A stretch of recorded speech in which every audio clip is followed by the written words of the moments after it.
Good evening, everyone. Welcome to this Monday special webinar series on TPO.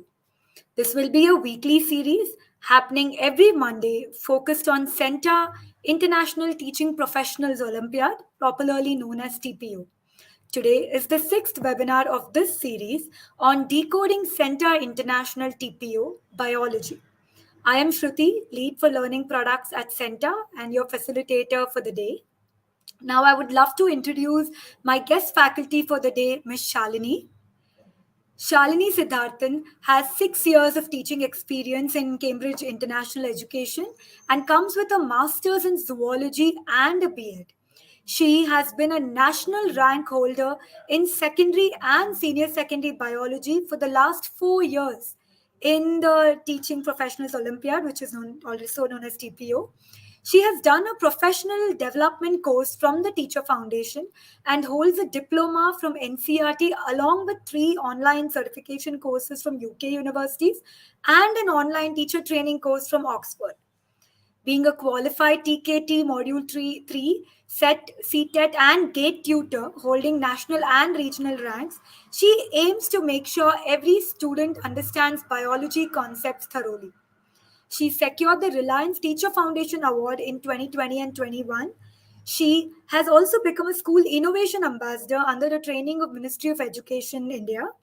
Shalini has completed Cambridge Extension training for biology in levels A, S, and A, and currently works as a biology teacher at an international school in Kochi, mentoring students from grade 9 to 12. Her student base is vast and she has over 800 students, both national and international. I can't think of a better person to facilitate this webinar with me today. Welcome, Shalini. So happy to have you as our guest for today. Thank you, Ms. Shruti. Thank you all. I'm happy to be here. I mean, it's a huge opportunity for me to be a part of a center webinar. I mean, I have logged in for a lot of webinars, on YouTube and being part of all the things. So, being a facilitator is a huge experience for me. So, I'm looking forward to it. So, we'll have a good time. I'm sure of that. Yeah. Thank you so much, Shalini. We're happy to have you. And now I would also love to see where a lot of the people who are, joining us in today's webinar have joined us from. So I can see on the chat that there are many of you joining us from different parts of the country and also outside India. Would be great if you can type your name, your school, your location, where you're joining us from, maybe the subject you teach. Hopefully, a lot of biology teachers are here today. I'll just read out some of them.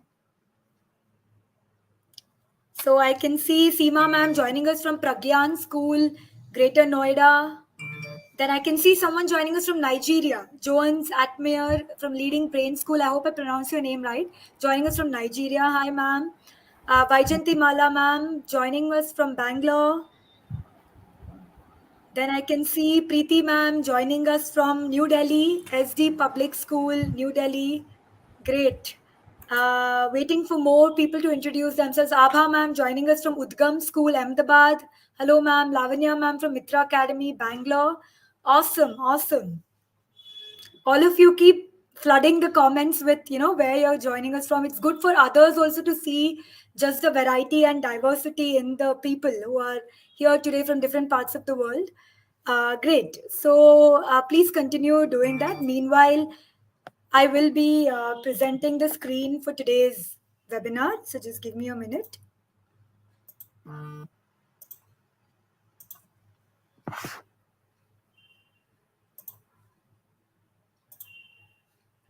Okay, so like I said, we are in the sixth webinar, which is of the TPO series, which is Decoding Biology. So before we get started, a little bit about the CENTA International TPO. I hope my screen is visible. Shalini, maybe you can just confirm that for me. It's visible, ma'am. It's visible. It's visible? Great. Thank you so Yes. much. Okay.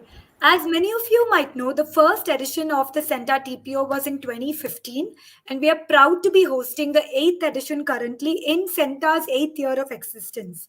The CENTA TPO was started because CENTA is fundamentally about creating reward, recognition, and career growth opportunities for teachers. However, when you look at career growth, and opportunities for teachers, it happens over a longer period of time. It is not something that's immediate, but CENTA wanted to introduce something that will lead to immediate reward recognition for competent teachers. And the purpose of the CENTA TPO is exactly that. It is a large scale competition where teachers can compete in a forum where with the other teachers having shared goals and showcase their competencies and get rewarded immediately for the same. We have been fortunate over the years to have distinguished partners like Reliance Foundation and Education World, along with a lot of other partners who have been supporting us and providing rewards and recognitions for winning teachers. So, extremely grateful for that. So, on that note, let's come to today's webinar. So, in today's webinar, we'll mainly be focusing on two, three important things. Number one, we will just have like a brief overview of CENTA International TPO just for you to get a sense of what this is even about. So, we'll be doing that. Moving on to the details of the TPO prelims, also known as TQ. We'll be looking at format, mark scheme, the competencies covered, etc. After that, coming to the main part of today's webinar, which is to unpack TPO biology tracks. So we'll be looking at biology sample questions and seeing how to, by unpack, we mean we'll be looking at what is the correct answer, why is that the correct answer, what are the incorrect answers, why are they incorrect, etc. And of course, we will also in the end share some strategies, and we do have a forum which is actually going to help you prepare for CENTA International TPO. So we'll be discussing a little bit of that as well. So on that note, let's get started with today's webinar.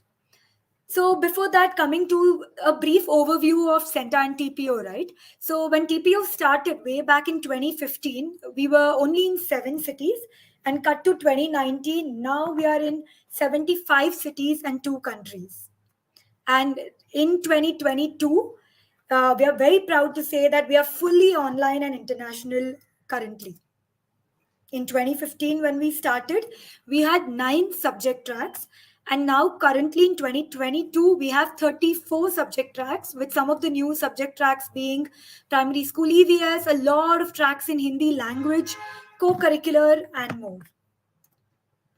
So coming to today's webinar, since it is biology focused, the tracks that we have in biology this year are secondary school biology and senior secondary school biology. Of course, there is also the school science track in English and Hindi medium and primary school EVS, which has some elementary biology concepts as such covered, but the pure biology tracks that we have are secondary school biology and senior secondary school biology.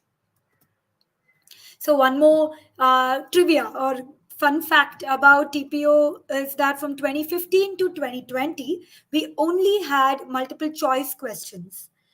Cut to 2021 onwards, of course, this is a result of COVID as well, that we have made it fully online. But one thing that we realized is that just testing teachers on MCQs is not sufficient. It's very important to be able to see the teacher's delivery, to be able to see their basic communication skills, etc., because of which video component, a video assessment also was introduced. So yeah, so the TPO prelims has MCQs plus videos. In a nutshell, what I do want to say about the CENTA TPO is that it's fully online. 2 stages: prelims, which happens up to December 31st and maybe even longer. And the toppers will then be invited to the finals.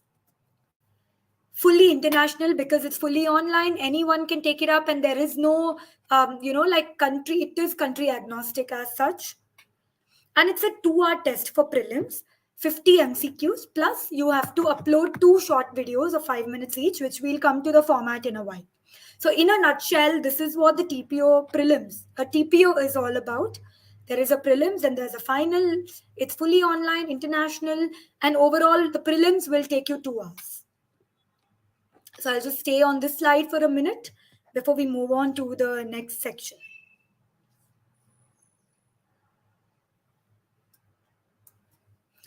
Okay, great. So coming to the TPO prelim format, right? So of course, like we discussed already, the TPO prelims is 50 MCQ, 2 videos, and a total of 100 marks. Let's see what this split looks like. So there are two parts, like we mentioned, the multiple choice questions, which is 50 questions, 75 marks, and then the video assessment, which is two questions for 25 marks each. Now let's look at how this further breaks down, right? So the multiple choice questions, of course, you all know that TPO is a test of competencies. And if you have looked at the CENTA standards, one of the most important technical competency a teacher should have is expertise in his or her own subject. So that is one component of the MCQ test of TPO prelims. Next is subject pedagogical content knowledge, which is basically your own subject's pedagogy, how to teach that subject in the right way. So that's what subject pedagogical content knowledge refers to. So you have 8 questions, 10 marks, subject expertise, 20 questions for 30 marks. Next comes the common pedagogy section, which is common pedagogical skills that every teacher, in terms of professional competencies, should be having. So that is 10 questions for 20 marks. And then the last section is professional competencies, which is just your professional competencies in terms of work planning, time management, leadership skills, etc., which is 10 questions for 15 marks. So that is about the multiple choice questions test. 4 parts. Each of the 4 parts. And this is the split of the 50 questions, 75 marks. Now coming to the video assessment test. There are 2 videos. So video 1 will be subject specific verbal evaluation, in which your pedagogical skills and how you deliver a specific topic with a specific situation that's given to you for your subject will be tested.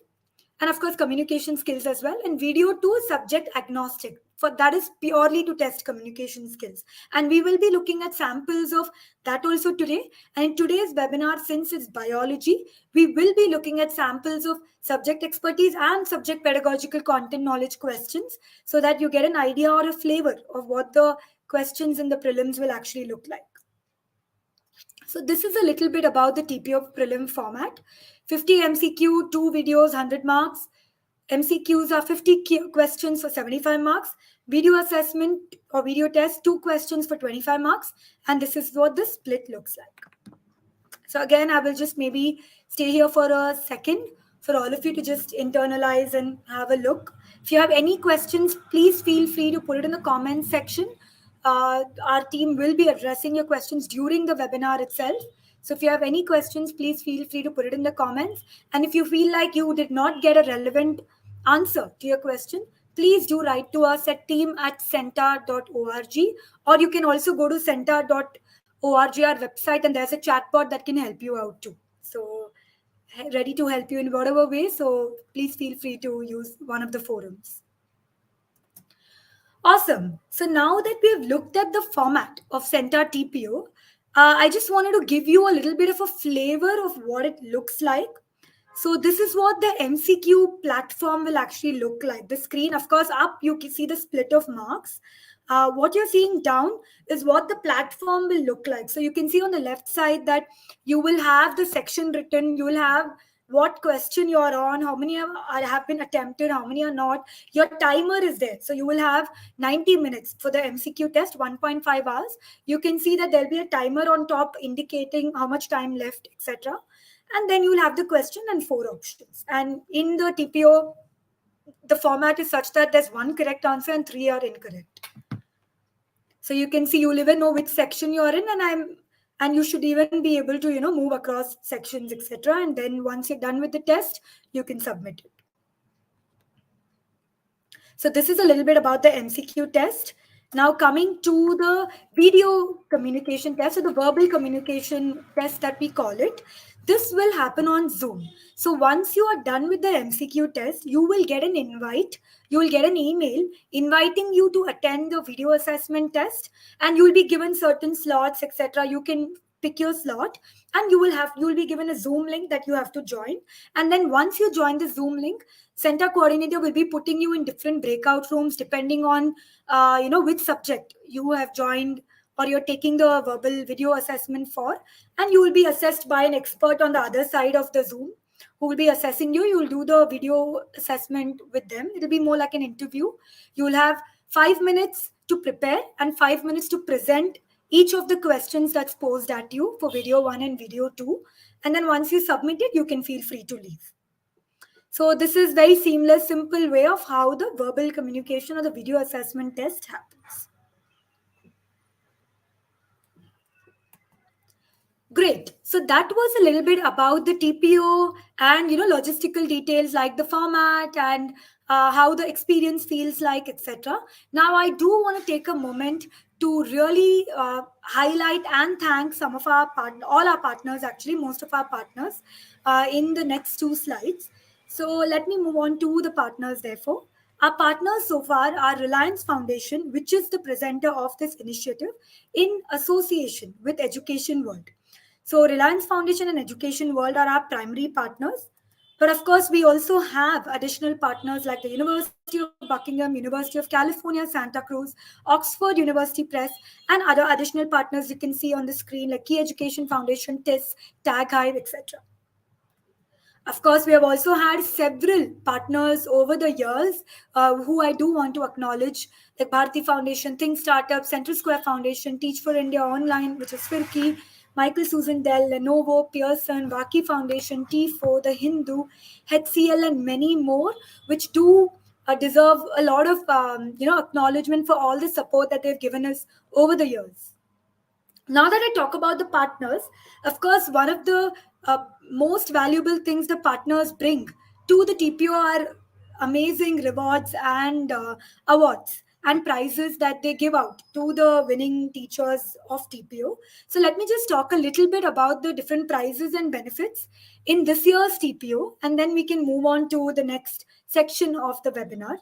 So all the partners bring many interesting prizes and rewards, some of which are listed in the screen.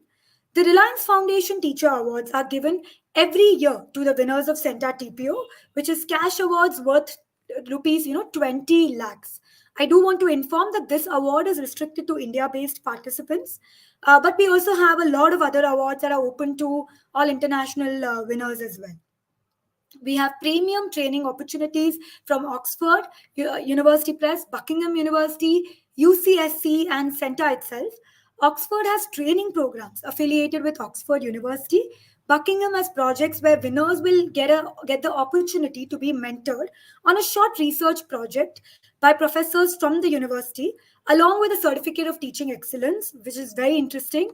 UCSC, which is University of California, Santa Cruz, is offering curated trainings and enrollment into their summer program, which will actually be happening in California. So you will get a chance to actually go to California. And this is mainly open to STEM, the teachers who are participating in STEM subjects, STEM tracks.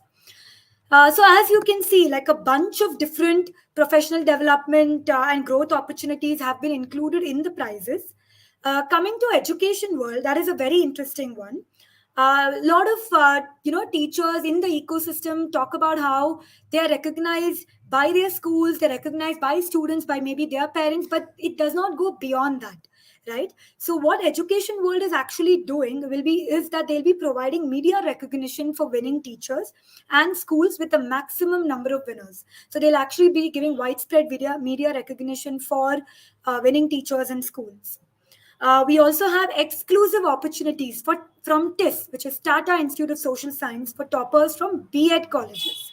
Also, winners will receive digital badges, certificates, and the most unique thing is a fully confidential scorecard.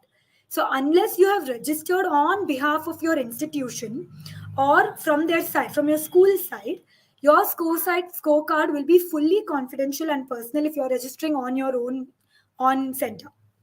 So that means your scorecard is fully confidential, personal only to you, and it's up to you to decide if you want to, share it and how you want to maybe publicize it, etc. So, in a nutshell, this is what CENTA TPO is about, to reward, recognize, and celebrate the teaching profession. We are very, very thankful that a large number of partners, be it corporate, government, legends like Brian Lara or Harvard professor Fernando Reimers, have been supporting this initiative over the years. Also, for teachers like many of you who have been participating year after year, Shalini being an example herself, Very grateful for the support and grateful that we are able to bring this to the teaching profession. So, like I mentioned earlier, today we have Shalini, who is an inspiring example and someone who's a four-time TPO topper. She's from 2018. Shalini, correct me if I'm wrong, or 2017. I think 2017. you've been 2017. 2017. You've been winning, every year consecutively. So, yeah, we would actually love to hear your experience of taking the TPO, the prep you did, and what was the impact it had on your professional life. So over to you. And after that, of course, you can also take everyone through the next section, which Shalini is going to be doing, the most interesting part, which is the MCQ section. So over to you, Shalini. Thank you, Shruti. Thank you so much. Okay, so regarding CENTA, I have been having a very good association with CENTA TPO. I mean, I heard about CENTA TPO in the year 2016 when one of my institution heads attended this particular exam, and she said it has been a very good experience for her. And being in the teaching profession, I mean, we have been teaching students for a long time, I mean, year after year, and we do get something called experience, but there's something more that we have to look for, because otherwise it will feel a bit stagnant, something which I had felt initially. So that is why I thought of, we do assess students, right? We assess students, I mean, throughout. Why don't we assess ourselves? That's what I thought actually, because we do learn a lot of things in B.Ed, but when it comes to doing this as a profession, once we step into that particular profession, we do a lot of experiments depending on the students that we get. So depending on their teaching pedagogy, the subject expertise, we do a lot of research, we do a lot of experimentation that we ourselves are not aware of. This is something which we can understand and we can validate our skills, all kinds of skills actually, the subject expertise, our communication skills, pedagogy, everything can be assessed. So my in 2017, I had attempted the middle school science track, the secondary school biology track, and senior secondary school biology track, and I had received a very pretty much a reasonable good ranks in the city level, in the national ranks as well. And in the year 2018, I tried once again because it actually encouraged me a lot. So I thought of next year I'll try once again. And I did mostly the secondary school biology and senior secondary school biology, which again I got a very good recognition for that. The recognition what I'm talking about is the obviously we do get something called cash award, something which we obviously like. I mean, we love that. At the same time, we get the certificates and we get the recognition. I mean, there's a wall of fame and our name written over there along with the institution name, and that's fascinating. I mean, it's not just you who's getting recognized; your institution is also getting recognized as a result of that, which is quite great, right? So you are contributing to that. That's nice. And in the year 2019 and in the year 2020, I had mostly focused on the senior secondary school biology, where I had received the Reliance Foundation Award for both these 2 years consequently. So that too, I mean, we have the opportunity. Twice I had the opportunity for the live result declaration, right? I had the opportunity to hear my name being called out by the guests as a subject rank, topper over there. So all of these are like memorable experiences for me. And what have I gained individually? Of course, you gain a confidence over there in your profession. That means a lot. It's not about how many years of experience that you gain. Because there are millions of teachers everywhere, and if you feel that you have actually attained that particular level of achievement, that is something that you have to be proud of. And even your colleagues, your family, even the society, you actually get to have your name and your photo being published in the media. It's something fascinating, something which you will keep like a souvenir for rest of your life. It's great, right? So all of these are the ones which I feel as a something which I have gained from being TPA. So obviously you are getting rewarded. You get the certificate, you get the cash award for that. At the same time, you get to participate in webinars like these. I'm so grateful to that.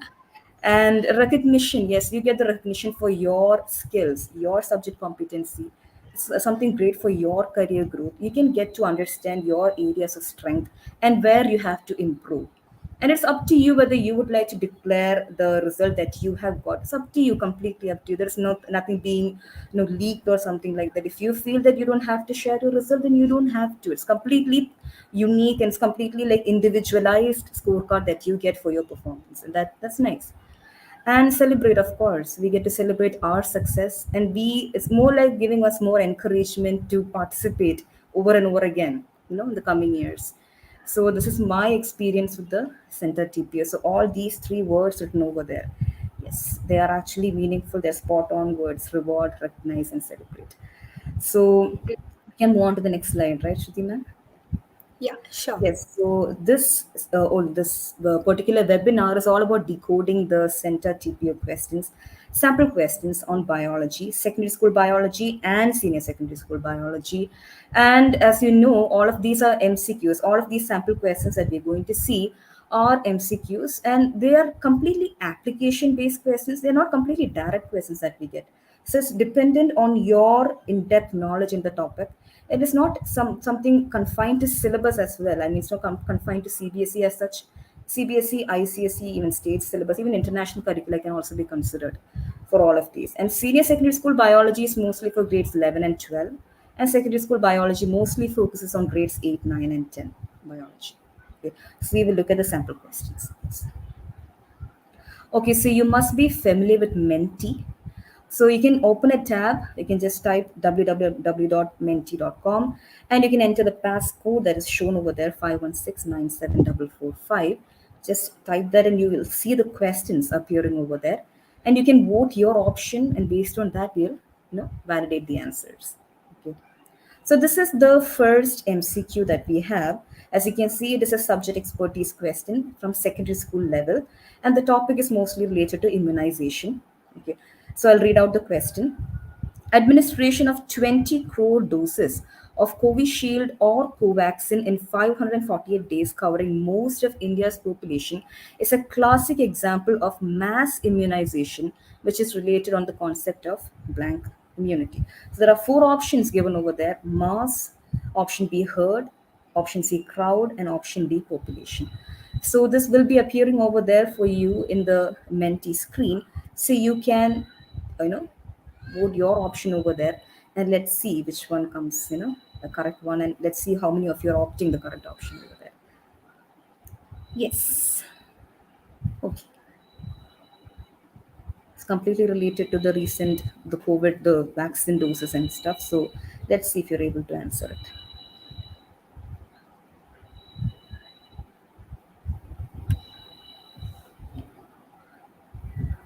Yeah.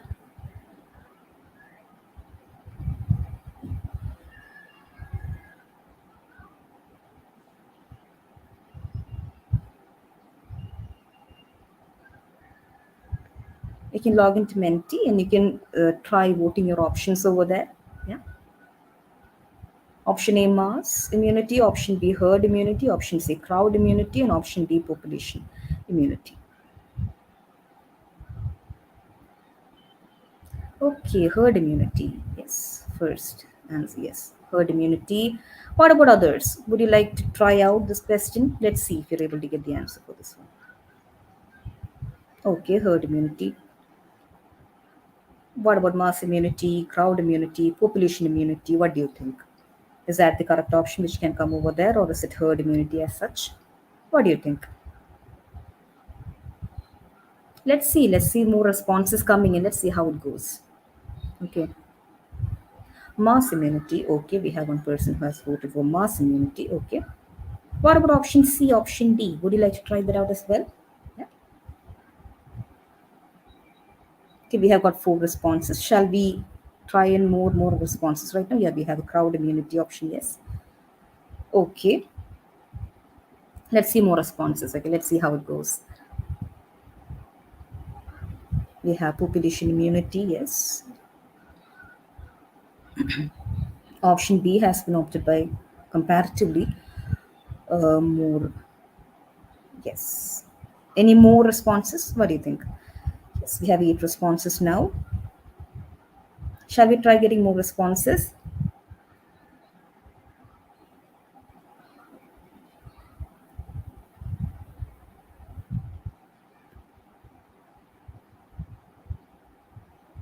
Okay.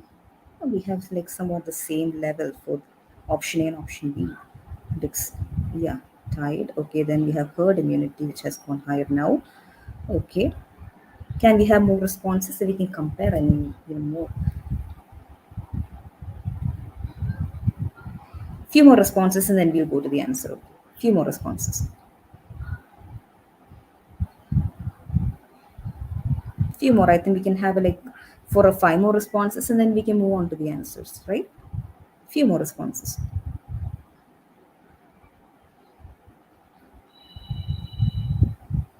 Yeah. Or shall we go to the answer then? Yeah, we'll go to the answer. Okay.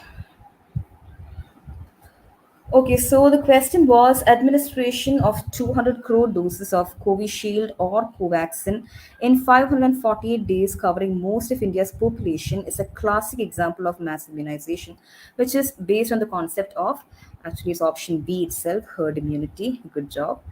Herd immunity can be achieved through mass immunization campaigns, and it is something which prevents the transmission of a particular disease in a particular area. Already, it must be transmitted in few people, so they're trying to prevent further transmission of that by doing herd immunity. And why can't we consider option A, C, and D? Option A is actually based on mass immunity. Mass immunity is based on the concept of herd immunity, and but still the term herd immunity is something related to the area, the people living over there. This is mostly an apt term which we use, which has been used mostly in immunization programs, not just for COVID, but for many other spreading diseases, herd immunity. And option C is related to crowd immunity. Crowd immunity, the term is mostly related to, this is more like a static amount that we see, like the number of people like occupied in an area. It's not pertain to a population as such. Okay, so that's why it's written, though the concept is applicable to a crowd, it is not referred to as crowd immunization. Population immunity, in the question itself, they have mentioned India's population. So they have mentioned it as India, the country, the population in that particular country. So we can't take population immunity over there. We can't consider that. So the most applicable option for us over here is actually option B, herd immunity. Yes. So we'll try the next question now. Okay. So for the next question too, we will have to open the tab menti.com, and we'll have to type the passcode 516974445, and there we can go on to the next question. Okay, so this is the second question, something related to ecological pyramids. And the track is senior secondary school biology. It is a quite simple question, if you ask me. If the energy at the tertiary consumer level is 0.0707 joule, then calculate the energy at the primary consumer level. Okay. So the option A we have is 7,000 joules. Option B is 70 joules. Option C, zero point 0.7 joules. And option D is 7 joules. Okay. So let's see which one would be the correct answer. It's completely related to ecological pyramids. You can see the question over there. If the energy at the tertiary consumer level is 0.07 joule, calculate the energy at the primary consumer level. And we have all the options over there. So you can vote for the correct option that you feel, and let's see how it goes. This is mostly related to food chain, and this is mostly there in grade 12 biology topic. So, yeah, okay. We have option D, 7 joules being chosen. Okay, let's see. We'll have few more responses. Few more responses.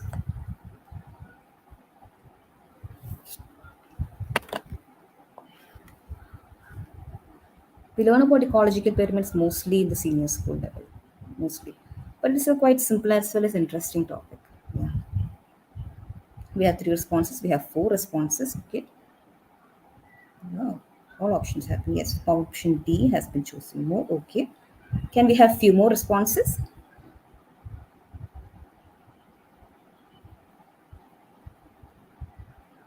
Few more, and then we can go to the correct answer.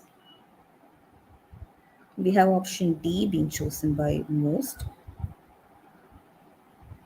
What about option A, B, and C? What do you think? Do you feel that is correct? Any one of them? We'll have few more responses, and then we'll go to the answers.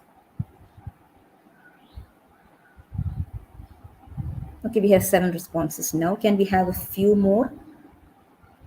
It's completely related to food chain, so we can think about the different trophic levels and then we can find out the answer.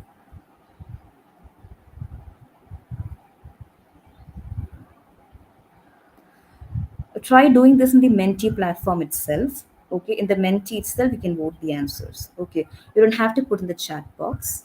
Okay, you don't have to put it in the chat box in the YouTube chat box. You don't have to put the answers over there. You can put the answers in the Menti, so it can be shown as a graph over here. So your answer is actually validated, right?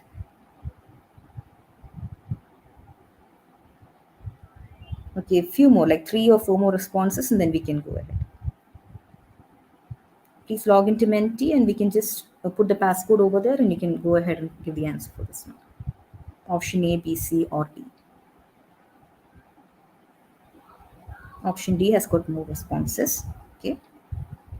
2 more and then we can go on. Yes. Nice, nice. Option B has been chosen by few. Yes. Okay. Shall we have a few more responses or then we can straight away go to the answers then? Okay. 12. Nice. Okay, then we can go to the answer then. We can go to the answer. Okay, now this is completely related to food chains. As you know, the food chain, the beginner of a food chain is always considered as a producer. Then we have the primary consumer, then secondary consumer, then the tertiary consumer. So here it's all about energy flow, and we have learned the theory called the 10% law, right? We know about the 10% law. So as per the option like chosen over there, option D is the correct answer. The amount of energy at the primary consumer level will be 7 joules because see, the tertiary consumer level is shown as 0.07 joule. 0.07 joule means if it is as tertiary consumer level, it's like the fourth profit level that we have in the food chain. So secondary profit level means we have to multiply that by 10, that becomes 0.7 joule. And the primary consumer level, then again we have to multiply that by 10, that becomes 7 joules. Okay, that is why option D is the correct answer. It's purely based on the 10% law. So A 7,000 joules is the amount of energy trapped from the sun according to this problem because as we know plants trap the solar energy and then they use that for photosynthesis, right? So this is the energy that is trapped from the sun. So that's 7,000 joules. 70 joules is what the amount of energy is there in the producer level. That is what becomes the 7 joules and then the zero point 0.7 joules and zero point 0.07 joules. Okay, so 70 joules is present in the producer level and 7 joules in the primary consumer level, then becomes zero point 0.7 joules in the secondary consumer level, and then zero point 0.07 in the tertiary consumer level. Okay, so compared to the previous question, I think this was a bit more simple, I feel. Okay, so that's the second MCQ. We'll go to the third MCQ right now. Again, you can go to the menti.com. You can open a tab www.menti.com and you can enter the same passcode 5169745 and we can go to the third question. Okay, now this is related to senior secondary school biology, where the topic is biotechnology, specifically gene therapy, in chapter 12 of grade 12 biology. And this is coming under subject expertise as well. So, biotechnology has made gene therapy a reality which can treat diseases and disorders at the gene level. Which among the following statements is not true? Please carefully read the question. Which of the statements is not true? Okay. Option A, gene therapy helps to replace faulty or broken genes. Gene therapy helps to introduce new copies of missing genes. Option C, gene therapy uses a vector for in vivo delivery of therapeutic genes. Option D, gene therapy uses interspecies genes in ex vivo cases. So these are the 4 options that we have. Read the question carefully, please. You have to find out the statement which is not true. Okay.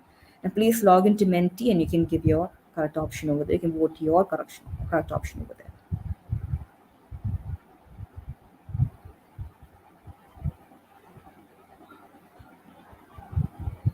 We had got 15 responses for the previous question. Nice. Okay, so this is the same question. Biotechnology has made gene therapy a reality which can treat diseases and disorders at the gene level. We have to find out the statement which is not true. You can see option A, B, C, and D. Please read the options carefully and then you can vote your option, the correct option. Option D has been voted. Yes, yes, yes. Can we have more responses? We have a vote for option D. Great. Can we have few more responses? Yes, there are three responses, all for option D, supporting option D. What about option A, B, and C? Do you feel any one of those options are correct? What do you think?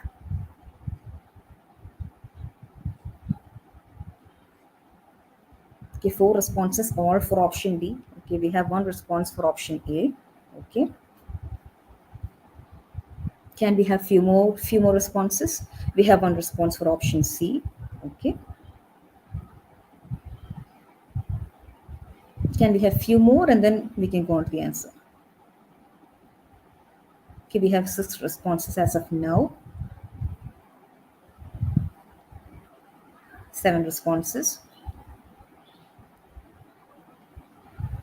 We can try answering it. It may be correct, may not be correct. No problem. You can just log into Menti and just try out whichever option that you feel is right. We have eight responses now. Okay. Option D has been supported most. Let's see. Option B, we have got one vote right. Yes. Okay. Two more responses, and then we'll go to the answers. Shall we have two more responses, please? 11. Can we have one more?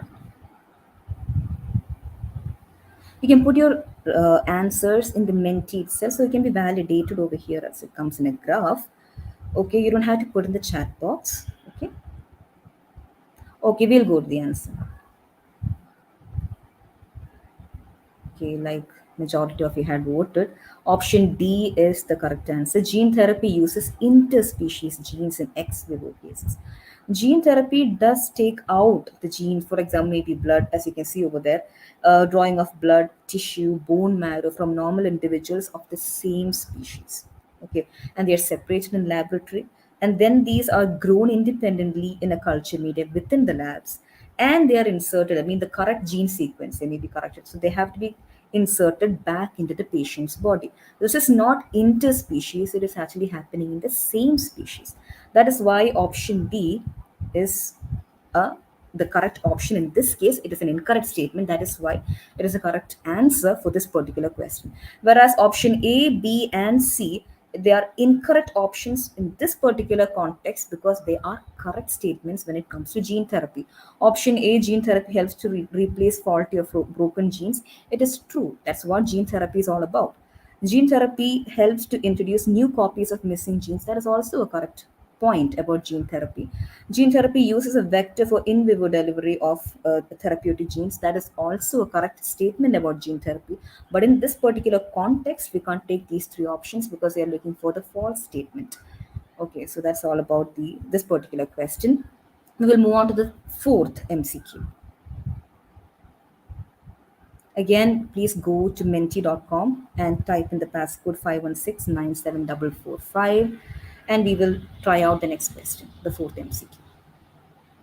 Okay, so this is coming under pedagogical content knowledge and the subject expertise itself. So, secondary school biology, this is related to nutrition. Okay, mostly related to grade 10 portion, I would say. Yeah. Which of the following is correct pedagogical sequence for teaching physiological processes in humans? So, this is something which you have to really think and answer because it's related to the pedagogical sequence that a teacher would use. So it's based on the flow of content that you would follow when you're teaching this topic in class. So option A, digestion, then egestion, then respiration, and then excretion in that flow. Okay. Option B, digestion, then respiration, then egestion, and then excretion. Option C, digestion, circulation, excretion, and egestion. And option D, digestion, circulation, respiration, and digestion. So all four are given over there.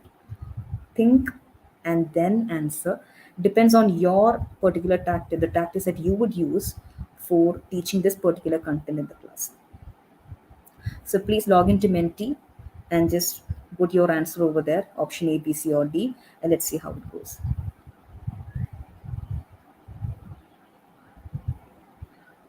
Okay, so we have the screen over here. Which of the following is a correct pedagogical sequence for teaching physiological processes in humans? We have one vote for option B. Okay,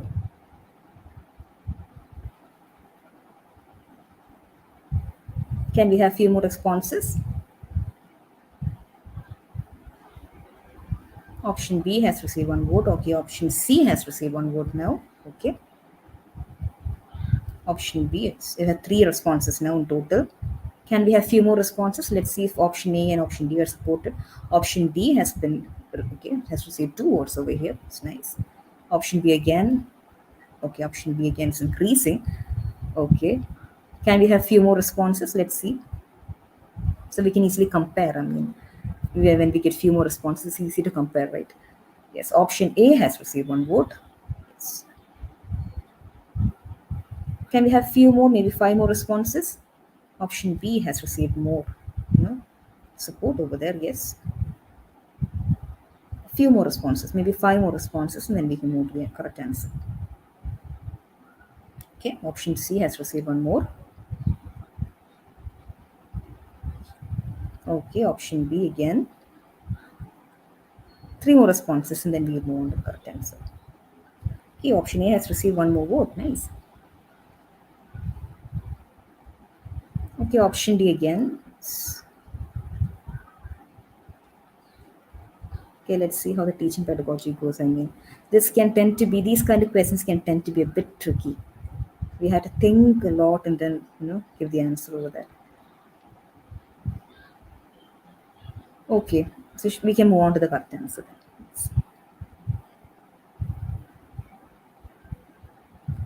Okay, so the question was, yes, the correct answer is actually option A. The question was actually about the pedagogical sequence for teaching the physiological processes in humans. So majority of you had opted option B, but actually option A is the correct answer over there. The thing is that, see, when we learn the digestive system, we learn about the ingestion, digestion, then absorption, assimilation, ingestion, all these things that's happening in that particular process as such. So digestion has happened. Along with that, it's a sequential thing that digestion has also been, it's happening in the particular process. And when we teach the content, we end up teaching the entire sequence as such, right? Ingestion, digestion, absorption, assimilation, ingestion. We teach that in the same sequence as such because we try to give closure to that particular system, digestive system. Okay, so digestion and ingestion has to be considered together in that case. Now, what happens next is right after digestion, the teacher has taught something called absorption. Absorption that's happening through the villi, everything happens over there, and then it's becoming assimilated. Assimilated means utilize. So whatever that has been absorbed is going to different parts of your body. It goes to your liver first, yes, but it goes to different parts of your body where it is utilized for cellular respiration. Okay, so cellular respiration is happening and other metabolic activities will be happening in the cells, maybe formation of hormones, things like that. And after that, maybe spent hormones and stuff, they will be eliminated from the body as a result of excretion. So when we take the content, the flow of the content, we have to take this one as the correct option over there as a top priority. Digestion followed by digestion, then respiration followed by excretion. So when we take the content as a sequence, this is the one which matches compared to option B, C, and D. Option B, we have digestion, respiration, digestion, excretion. Digestion follows digestion as its elimination of undigested food. So they have to be completed together. We can't keep that at last. Now, option C, digestion, circulation, excretion, digestion, that also C. Though digestive products reach cells through circulation to produce the waste, the cells need to convert food to energy through respiration. So that has to be, it has to go in a flow, right? And the metabolic waste can be eliminated through excretion and not ingestion. Both are different. Excretion and ingestion are completely different. And option D, digestion, circulation, respiration, and ingestion. The metabolic waste can be eliminated through excretion and not digestion. Both are completely different. So this test for misconception and understanding undigested food waste and metabolic waste. Both are different. So that's about this particular question, PCK related. Okay. So we will go to the last sample question now. Okay, again, you have to go to Menti and please type the passcode 516974445 and we'll go do the last sample MCQ. So this is the last one, subject specific PCK, related to senior secondary school biology. The topic is control and coordination. Okay, coming related to grade 11 topic. So which of the following is a suitable activity to test for the student's understanding of the conduction of nerve impulses? Okay, activity to test for the student's understanding of the conduction of nerve impulses. Option A, name the parts of a neuron. Option B, differentiate between axons and dendrons. Option C, prepare a flow chart depicting the flow of neurons. And option D, describe how the body reacts to a stone being thrown at. These are the four options. You can log into Menti, type in the passcode, and you can start. And so this is quite a simple question if you ask me. So let's see how you're able to respond to it. 21 responses we had received for the previous question. It's great. So it's the fifth MCQ that we have to test the student's understanding, an activity to test the student's understanding of the conduction of nerve impulses. Okay, we have received two responses here, one for option B and one for option C. Shall we see, wait for a few more responses? You can read all the options. It's something which has to test the student's understanding. Okay, we have two votes for option C. Okay, okay, option B and C. Okay, is there any response that we can get for option A and D? Okay, D. Yes, nice. One, we have received one. What about option A? What do you think? Okay, we have more votes coming to for option C. Okay. Can we have few more responses? Please log into Menti and then give the responses. You don't have to type that in the chat box. Okay. Yes, option D again. We have received one more response. Can we have few more responses? Let's see. Also, we can easily compare and go ahead with the discussion of answers. Option C has been voted for most. Okay. Trust your instincts. I mean, you can trust your teaching pedagogies.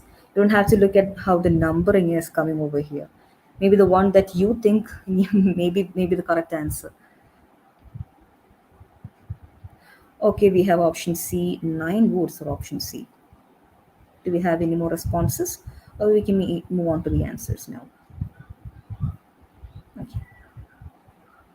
So that was the last MCQ. So this is mostly an activity, a suitable activity to test for the student's understanding of the conduction of nerve impulses. Actually, option D is the correct answer. This is something a bit more, that activity describe how the body reacts to a stone being thrown at.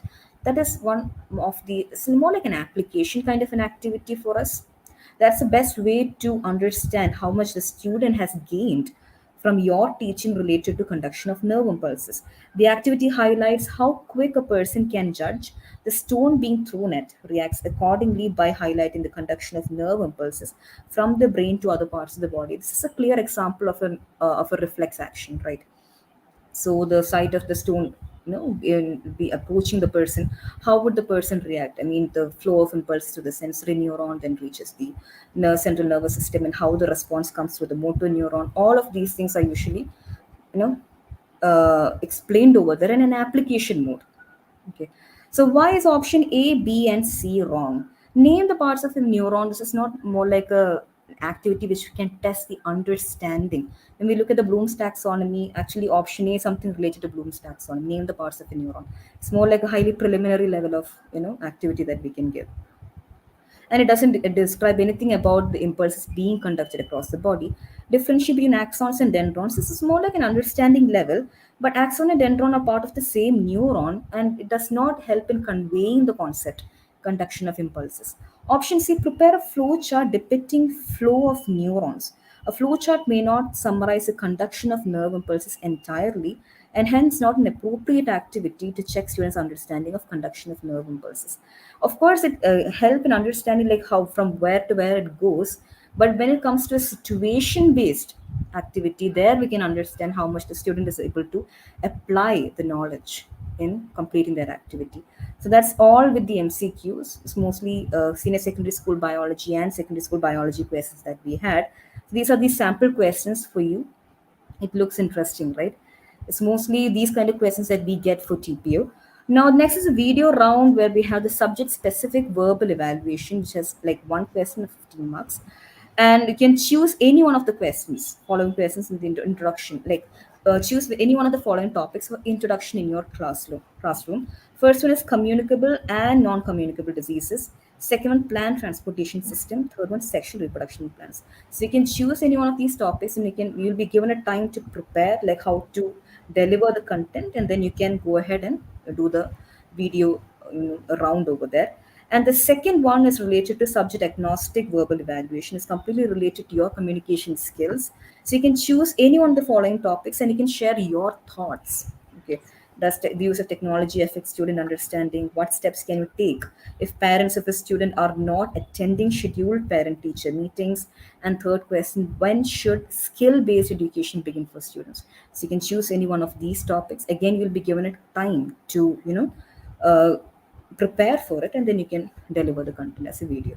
So these are the different kinds of assessments done for TPO, MCQs, as well as a video section is also there.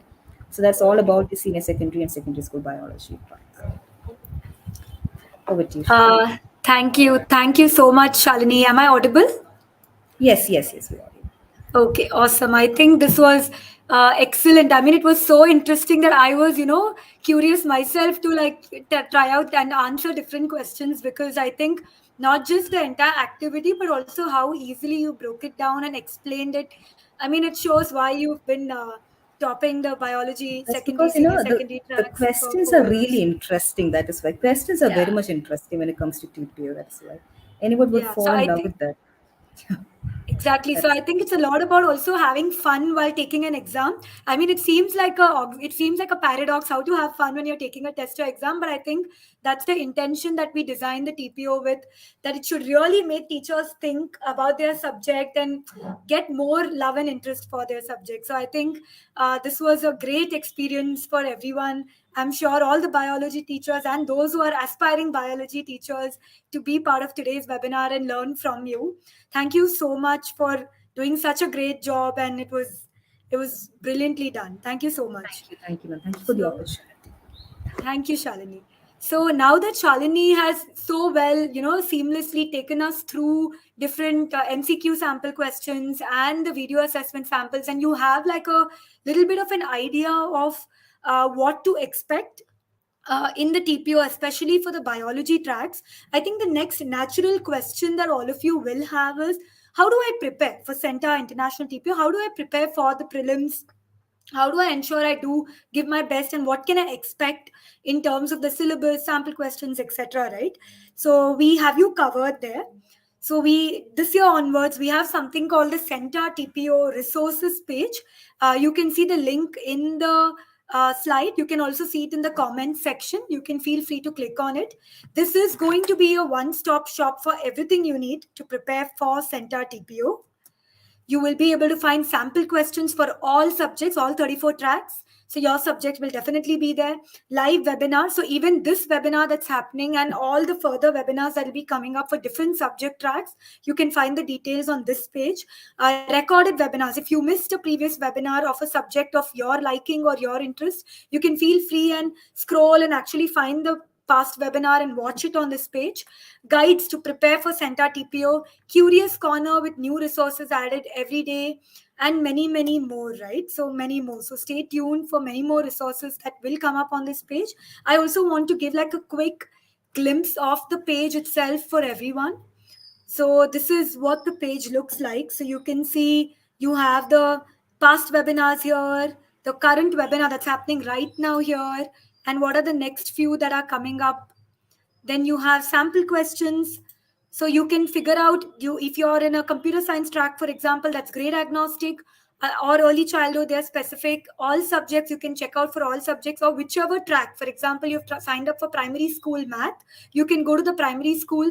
If you click here, you can see all the tracks relevant to your subject, and rather your grade, right, which is primary school, and you can pick whichever you want it is and download for free the syllabus and sample questions. It's available for free for all of you. And you can see how we also have syllabus for various subjects. So you can feel free to click on the syllabus and then find again, download it for free. And we also have a lot of short resources, rapid upskilling resources like CENTA shorts, CENTA cards, etc., which will actually help you. And about the CENTA standards, of course, CENTA cards, etc., which will actually help you refresh or revise. It's more like flashcards, right? Which will help you revise concepts that you already know very well, like backward design or like active learning. And these are all questions related to this that you will definitely see either from a subject specific angle in the TPO or definitely in the common pedagogy section. So yeah, all of this should definitely help you. And also more focused resources, right? Those are learning resources in general, which are short, small learning resources. We have focused prep section, which has things like the test demo video. Then you'll have instructions to follow the test. You can find it here. We're going to be uploading guides on how to prepare for TPO, like build competencies which are tested in the TPO, and also things like self-paced courses that are aligned with what is being tested in the TPO. So all of that will be coming in the focus prep section. And of course, we do have a gallery of what CENTA TPO means to teachers around the world. So please feel free to explore this page and see if it actually interests you and either makes you interested in applying for the TPO or preparing better for the finals, or you just find it interesting in general. Great. So I think now coming to the last bit of today's webinar, which is now that we know everything about the CENTA TPO, especially the biology track today, and you know about how to prepare for CENTA TPO, do you want to know how to register for CENTA International TPO 2022? I think this is the natural next question. Very simple. Go to centa.org/TPO 2022. You can see the link in the comment section as well. Click on register now. So you'll be able to see a button in blue called register now. Please click on that. Fill the TPO registration form, submit and pay. So the fee is 990 plus GST, and this is one time fee that you pay. If you qualify the prelims, you will directly be invited for the finals. There is no additional cost that you have to pay. And the most exciting part, we at the moment currently we have a coupon code called TPONOV28 live, which will give you a 10% discount if you register for the TPO right now. And this will be, last time we got some feedback that can you keep it valid for some time so that we at least explore the page, look at what we want to register for, make an informed decision. So taking that feedback into consideration, we won't be making this live just for 1 hour. We'll be keeping it live throughout today, rest of the day. So would request anybody who's interested in signing up for the TPO to actually go to the registration page using the steps. There is a section called coupon code. Please enter this coupon code TPONOV28. You can find it in the comment section as well, and you will get a 10% discount. So yeah, looking forward to see a lot of people register for the TPO using this using this discount code that's available for you. So I will end on this slide. And of course, you can also find it in the comment section. The coupon code, the link, everything is available there. So on that note, keeping the time in mind as well, I'd like to end today's webinar. Thank you so much, Shalini, for making time today and having a great, session with all our participants who have joined today. Thank you to all the participants for interacting and making it very, very interactive, answering, sharing your answers, and being active on the comment section as well. Thank you so much. Have a great evening, everyone. Goodbye and good evening.